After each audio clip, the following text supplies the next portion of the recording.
Hello everybody, welcome back to another YouTube video. I'm Sean's Mapping or the Sultanate Empire, and in today's video we are going to be continuing What If Civilization Started Over.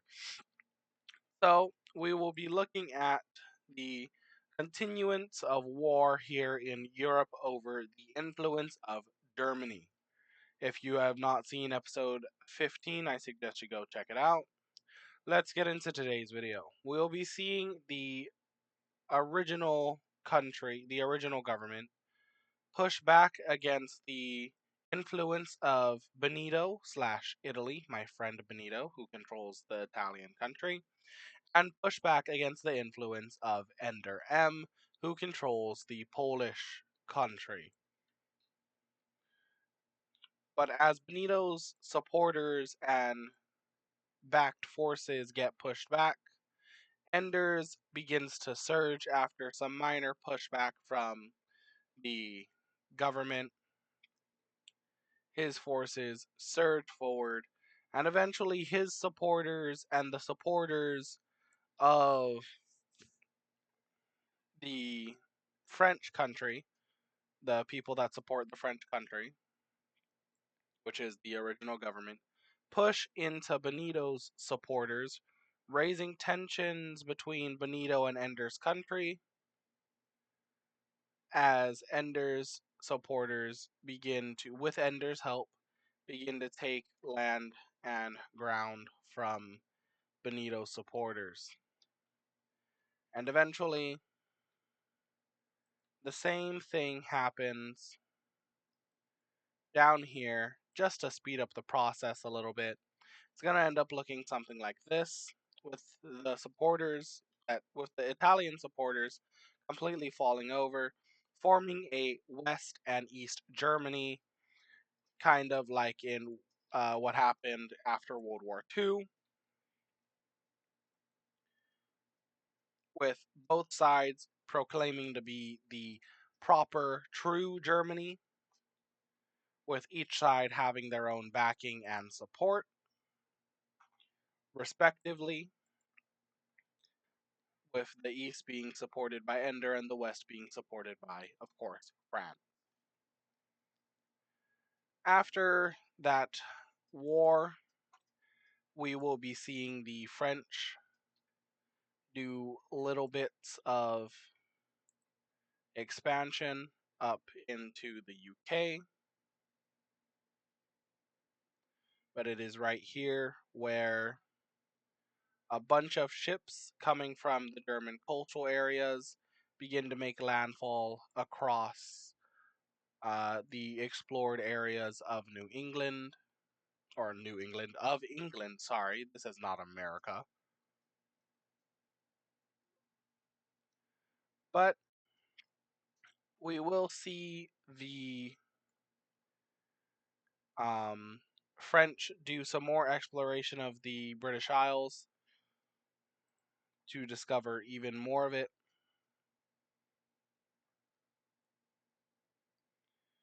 They continue exploring. They get up to around the Scottish area of the UK, and then they stop exploring. But then a bunch of explorers coming down from Norway explore down this way. They find the Scottish area, and eventually the entirety of Scotland is discovered, and little bits of Ireland is beginning to get discovered as well by both the French and the Norwegian explorers that came. Norway sets up a small colony in the northern areas of Scotland.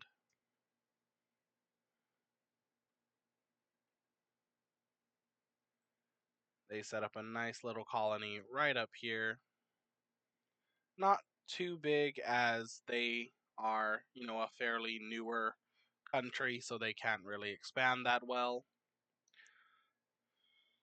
But all of these ships that came from Germany will make the British Isles look something like this in 3, 2, and 1.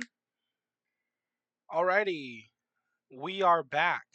Now, as you can see, the British Isles is fairly split up between um, of course, the French and a couple other newer countries that ended up popping out from the German ships that ended up landing here on the island.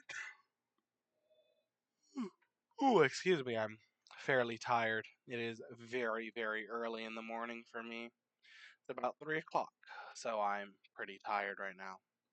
But let us move away from the European front and everything over here and go to an area where it is a lot more peaceful, that involves much more expansion.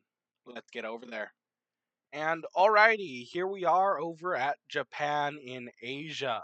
We will be seeing the Korean country that has their colony down here do some more exploration into the Japanese region. They explore, and wow, would you look at that? There's a country here. They discover a country, and after about 6 months of talking with this country, they are told about the entirety of Japan and the entirety of its diplomatic current situation, all of the countries that currently exist on Japan, and all of the stuff that is currently happening with Japan. And also all of the stuff they know about their surrounding areas.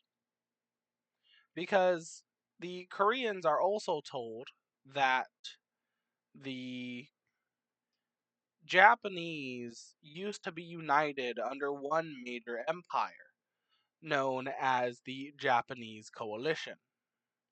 But this coalition between warlords fell apart as the old emperor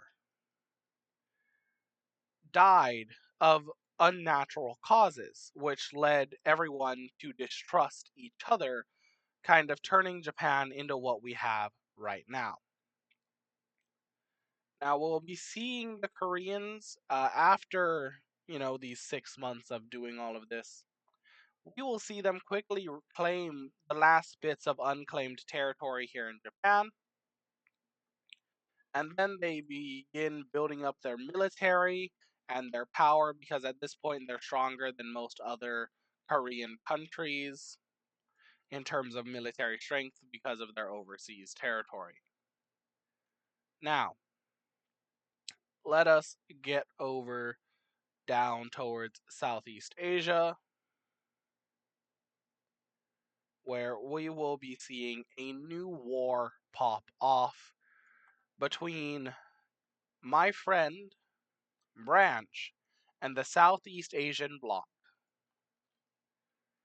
as the entirety of the Southeast Asian bloc, built up on the pink team border, begins their push into Branch's country, quickly taking two major cities within the first month of the war, and pretty much claiming all of this land right up here. And by the time Branch's forces get up here to stop them, they've already secured 5 separate major cities. But this, my friends, is not the main point of today's video. Let's get right on over to the main part of today's video. Alright, here we are. Welcome to Africa, ladies and gentlemen. If you've seen episode 15, then you will know Africa is in an interesting situation right now. A very, very interesting situation. As Africa is split between two separate alliances, the square team, or well, the rectangle team, and also the diamond alliance. The rectangle alliance is an alliance formed by the old red empire and the light blue empire. The diamond alliance was an alliance formed by the orange team to combat this alliance that is preventing orange team expansion into Central Africa, into the Central African countries after they had already invaded two countries and taken land from them. But this will reach a boiling point as an orange team personnel is found dead after they attempted to assassinate the queen of the red team, which forces the blue team, the bright blue team, and the red team to declare war on the orange team, which pulls in all of the orange team's allies, and it also pulls in all of the allies from the uh, rectangle alliance. Now, first things we will be seeing is we will be seeing the complete and utter collapse of the two countries that border the bright blue team. Because with tensions rising, they were pretty much ready for war. So we will just see this happen very fast, and the bright blue team will just fairly quickly take over that country right there, seizing their capital since their capital was on the border. We will also be seeing them push into the other country right over here very fast. Now, most of these countries have zero loyalty to the orange team.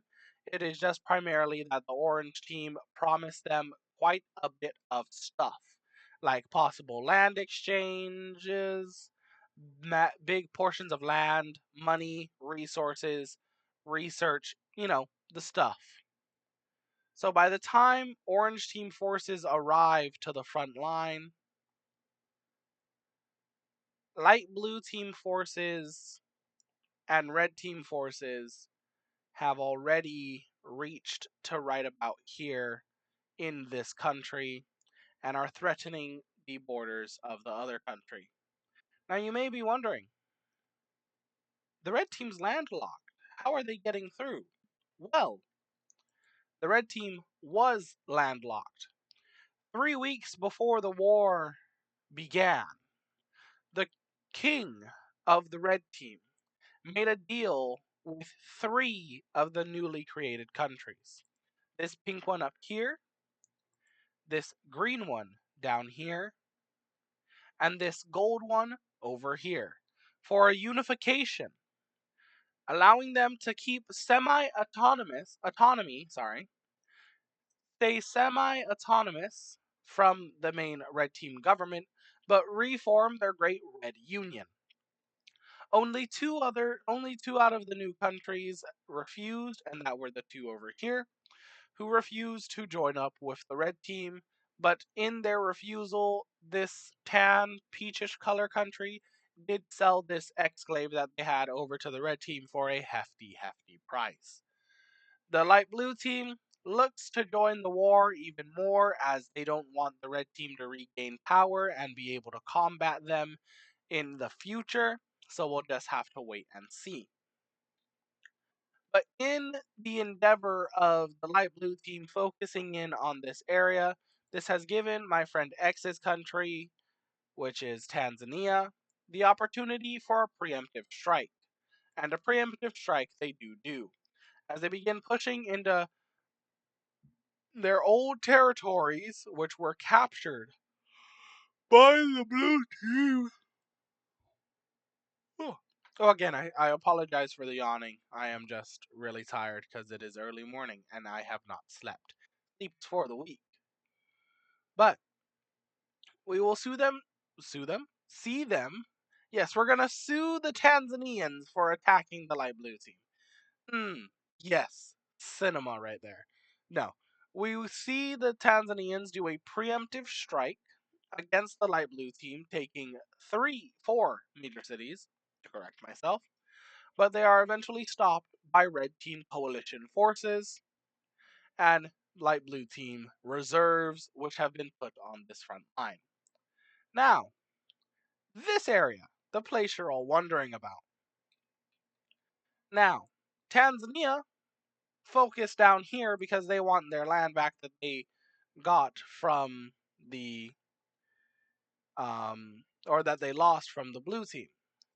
And these two countries up here, this pink team does not have a big enough military to focus on any other countries surrounding them. So they focus in on their sister country, the brighter pink country, here in the north, And they are much stronger than their northern brethren. And so they are able to push back fairly easily. Also, support begins to arrive from their northern ally in the north, the long monstrosity that I created, which just seals the fate of this pink country. And within about 6 months of the war starting, they surrender over to um, Allied forces, African Allied forces, or the African Alliance versus the African Con- African Federation, I guess. I don't know. Give me a name for the Orange Team's alliance down in the comments. Tell me what you think their name should be. But now here's the kicker. Because, I mean, the Orange Team is the number one power in the world. And all of these countries are not strong enough to stop the Orange Team on their own. So we will quickly see this country just kind of, this happen to them. We will also see the Red Team, or well, what remains of them. We will see this happen to them. Now, here's the thing. The Orange Team has to put troops on the southern front, because if they don't, their allies in the south will lose to the light blue team. So the original 3 countries that bordered the Orange Team have all fallen, and the Orange Team has began to push into...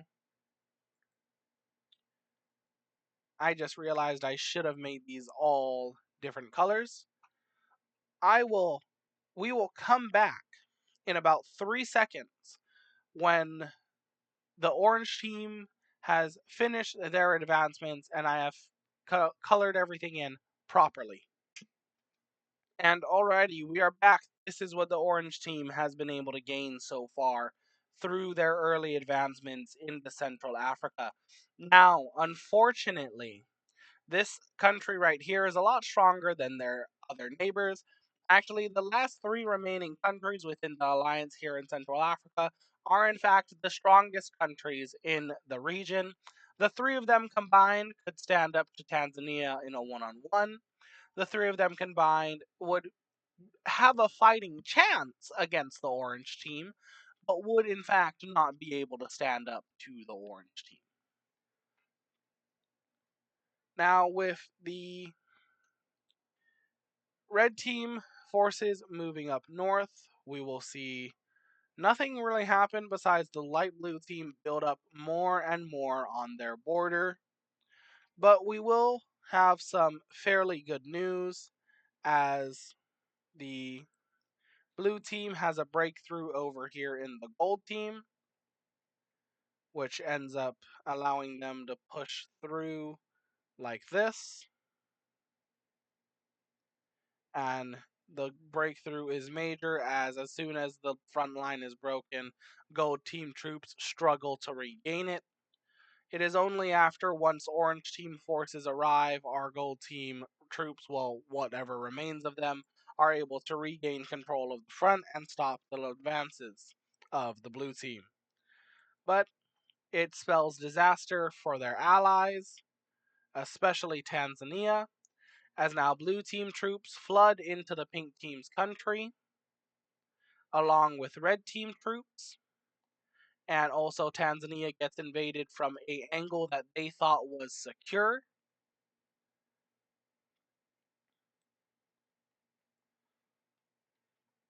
Which causes a major pushback by blue team forces as Tanzanian forces retreat to try and re-secure their front.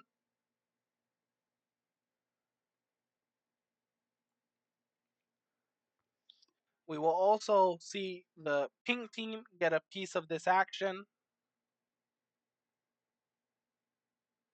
as they begin their invasion through their occupied territories.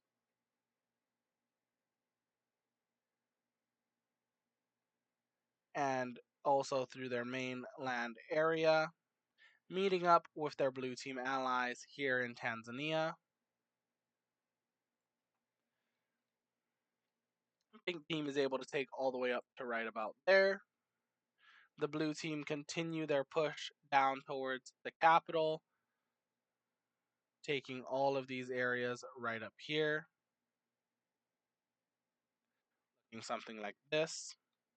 However, in the pushes they made, the orange team were able to push down like this and push over like this. But with blue team forces arriving in country, there is a major battlefield collapse as a big portion of troops are encircled. Around 95,000 troops are encircled here, and none of them survive. They're either all captured. Well, none of them escape, sorry. Some of them survive because they got captured. Some of them, most of them were all killed. There was about 95, only 5,000 surrendered over to the African alliance. But by the time blue team forces arrive into their other allied countries, it is already a little too late for them, as both of them haven't fallen, but they've lost their capitals. Their capitals have fallen, to say the least. Well, actually, not this one. The northern one, yeah, sure. But this one is directly on the border. Blue team troops would have been able to funnel in before they're able to make it to the capital. But they're able to get very close, to say the least. They're able to get very close. Anyways, everybody, that will be it for today's video. I hope you enjoyed it. If I hope you enjoyed the video. English is hard in the morning when you're tired. If you did, go beneath the video, hit the like button. If you didn't, that's fine with me. You don't have to hit the like button. You could hit the dislike button if you really wanted to. If you want to be notified anytime I upload or post a new video onto my channel, go ahead and hit the subscribe button, then hit that bell notification icon right next to it. Now, I hope you ladies and gentlemen, wherever you may be, wherever you may live, enjoy the rest of your day or night, and I'll see all of you in the next episode. Sean's Mapping, out.